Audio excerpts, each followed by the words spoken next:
Back in July, I was on vacation in Oregon, and while I was there, my brother decided to put me on Death Note. Originally, I was kind of against it because I don't really care too much about anime, with a lot of it feeling very samey to me. Regardless, I watched the show and got through maybe 17 episodes, and I recently finished it a few weeks back, and yeah, what can I say, it lived up to the hype. Spoilers for the series. This is just my own quick thoughts about the show. It's about a dude named Light Yagami who's a senior in high school when he sees a Death Note drop out of the sky. The title of it is Death Note, which lists some rules in it. He at first does nothing with it, thinking it's bogus, but then tries it out and eventually realizes that it is indeed real. Light is then soon acquainted with Ryuk, a Shinigami who dropped the notebook into the human realm. Light decides to use it to kill criminals, but instead of coming up with different ways to kill them, he chooses to give them heart attacks because he wants to be known. He is then given the name Kira by the public. These killings eventually get the attention of the feds, Light's dad being the police chief, and it also gets the attention of L, the main antagonist of the show, who's shown to be just as intelligent as the main lead, which kicks off this cat and mouse thriller. The first 17 episodes of this show are super engaging, with Light not only finding ways to outsmart L, but the other feds that might be onto him. There's so many times where a movie or a show has a character that's propped up to be super intelligent, but it ends up creating tons of plot holes, like them not being able to anticipate certain events when they should have, making dumb decisions, or being flat out omniscient. What bad writers do when creating super intelligent characters is creating cop-outs, like, oh, they can just do that because they're super smart, without any through line as to how that character would be able to do it. An example of this type of character that comes to mind is Sister Sage in the season 4 finale of The Boys, with her revealing her master plan that somehow works despite it not making any sense and is just hand-waved with the justification that she's super smart. Light Yagami doesn't have any of these issues. The way he's able to get out of certain situations or avoid suspicion are very logical and explained thoroughly. An example of this that really showed Light's quick thinking and intelligence was in episode 6 and 7. When Light enters the Task Force HQ, he overhears a woman urging to speak to someone from the Special Investigation Task Force. She says that she has information for the Kira investigation, which prompts Light to step in and try to get as much information out of her as possible and carefully manipulate her with flowery language. He finds out that she knows some pretty damning things that could hurt his goals, so he gets her name and writes her name down, quickly waiting for her to die. However, he realizes from Ryuk's laughter that she gave a fake name. Considering that Kira needs a name to kill, she's careful not to use her government name. She then decides to head back to Task Force HQ, thinking that someone from the task force is there now, so he has to find a way to get her real name fast without compromising himself. One slip up and it's game over. Ryuk then says that the Eyes deal, which would allow him to see everyone's real name and lifespan, while also halving his lifespan, is still on the table. However, Light still refuses the deal and banks on his intelligence to get her real name. As she's about to get away, he says that it will be impossible to contact any of the task force members directly for the sake of protecting their identities. She asks how he knows all this information, and he replies stating that he's on the task force and breaks down how he was able to be a part of it. Despite all this info dump, she still wants to head to Task Force HQ. Light tries telling her that no one is there, but she ends up revealing that she worked under L and that she's an FBI agent. Light takes advantage of this and asks her to join the task force and that he needs identification for her to join. She admits that she used a fake name and gives her real name. Without wasting any time, he writes her name down and admits that he's Kira seconds before the Death Note kicks in. Despite how much grander, complicated, and impressive his plans get, this part of the story is the one that impresses me the most.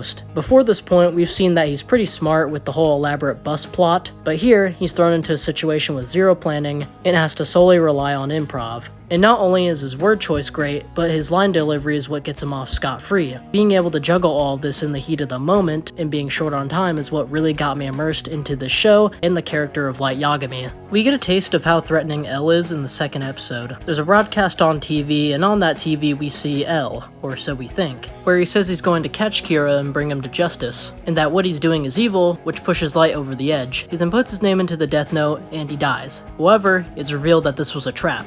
The L on TV isn't the real L, and was actually a death row inmate. This allowed L to figure out that Kira can kill people without being in person. The broadcast was also only in a certain region in Japan, which makes it easier for them to figure out where Kira is. This entire scene sets up that L is someone to take very seriously as an adversary.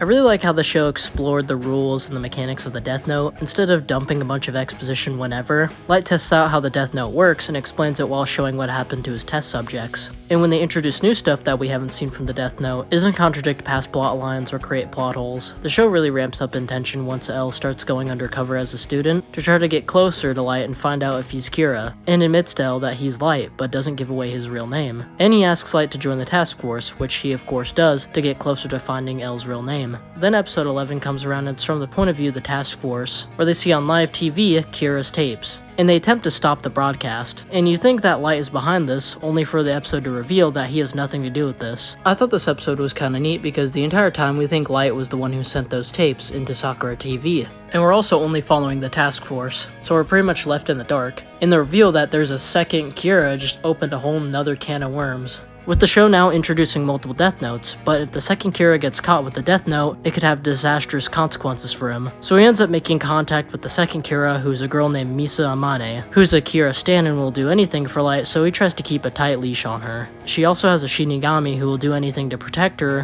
which will be important way later in the future. And she also made the eyes deal with her Shinigami so she can see people's names. She unsurprisingly gets arrested, and so Light has to create a 4D chess plan to clear his and Misa's name. In these moments right here are what make this show so thrilling and fun to watch. Seeing Light, an incredibly intelligent character, get pushed to his limit and try to come out on top.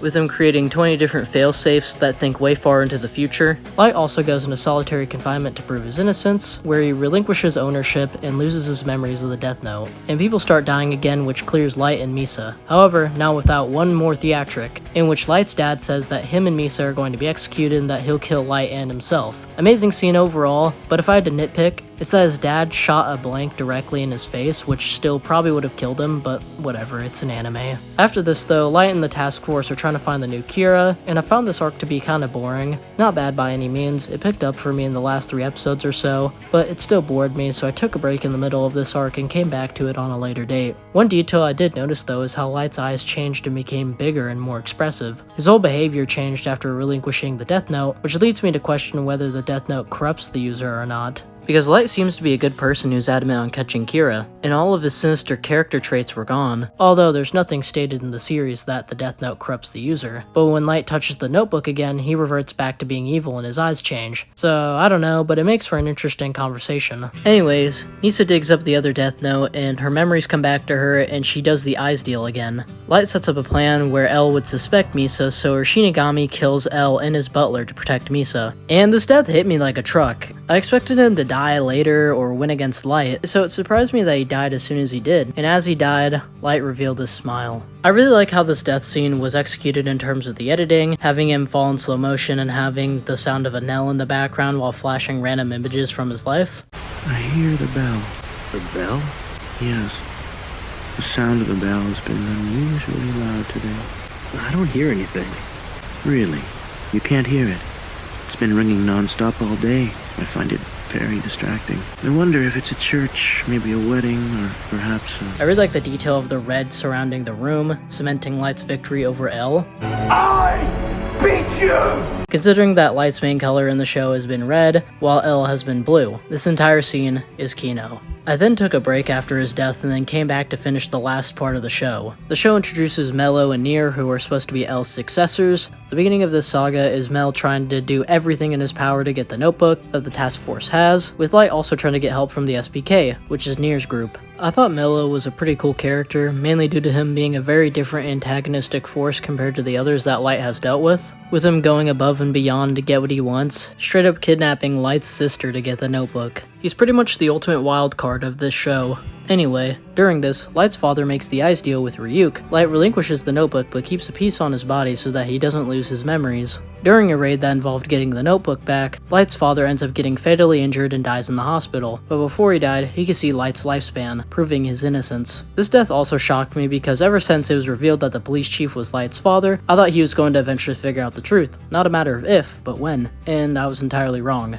After all this, Nier puts the pieces together and suspects that Light is Kira, so the final piece of the story is Light versus Nier. We learn that Nier is just as smart or even smarter than L. During this battle, Light has Misa relinquish her notebook and give it to a prosecutor named Mikami. Mikami then chooses a reporter named Kiyomi Takada, who is one of Light's exes. Light eventually makes contact with Kiyomi, but that starts arousing suspicion from Nier and the rest of the task force. Mello then kidnaps Takada, and Takada uses a piece of the Death Note to kill Mello. Takada then makes contact with Light about what was going on, in which Light writes down Takada's name on a piece of the Death Note to kill her. Towards the end of the series, I noticed how we only saw Light's perspective in a way. We only heard Light's monologues and plans and his sheer confidence that he'll be getting out scot-free. We never really saw any of Nier's secret planning or what he was thinking in his head, which just made me even more nervous leading to the finale, because I just had a feeling that Nier was going to pull the rug out from under him. In the penultimate episode where Light and Nier finally meet, the tension was in the air. The sound mixing in this scene with the ambience and the soundtrack is brilliant. We sit and wait for Light and Nier's plan to unfold to see who will win. Mikami peeks through the door and writes the names down, and we wait to see if Mikami has the real notebook. Light goes off in a monologue about how he knew that Nier tampered with the notebook, and went into detail about how the notebook Nier messed with was a forgery, trying to give us, the audience, just some hope that maybe, just maybe, that he'll win. And at the very end of the episode where Light brags about winning and it cuts to credits, I did not want to click that next episode. I just knew it was all gonna go to shit.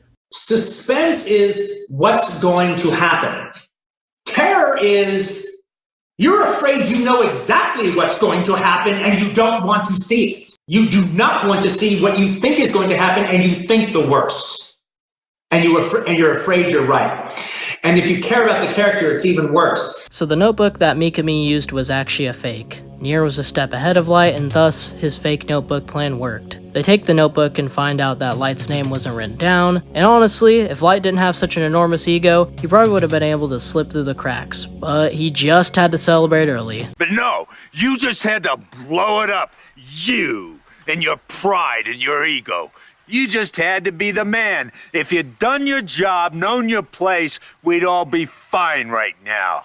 Also, when Mello kidnapped Takeda, he was well aware that he was going to die, but it would at least help Nier figure out that Mikami was using a fake death note, and that he was keeping the real one somewhere else. After all this is finally unveiled, Light is in shock, disbelief, despair, and as the audience, you think that there's maybe a sliver of a chance that Light has one more card to play. But nope, he's got no clues, no strategies, no options, zero zip nada. He has lost. Knowing that his dream of a new world is gone, he breaks mentally, and all he can do is laugh and boast about how he's the god of this world, he's justice, and that he's the only one that could have done it. And Nier just puts it bluntly that he's just an unhinged serial killer. After a while, Light quickly tries to write Nier's name down on a piece of the death note in his watch, but gets shot in the hand by Matsuda. And when Matsuda calls him out for leading his father to his own death, that shit hit me, because it now just dawned on me that he indirectly killed his father. Light tries again to write Nier's name down, but gets shot several times. He cries out for help, for someone to do something, crying out for Mikami or Misa or Takeda, because that's all he can do. I don't think I've said this at all, but the voice acting in this episode alone is some of the best voice acting I've ever heard. Anyways, then Mikami stabs himself in the chest with his pen, and for some reason there's like 10 gallons of blood shooting everywhere like a sprinkler. That was like the only part of the finale that took me out of the story. During this, Light gets up and runs out of the warehouse, and for a second I thought Light was supernatural, mainly because he got shot so many times and just gets up and just starts running. Maybe Light killed so many people with the death note that he gained superpowers. I don't know, I was just clinging on to hopium.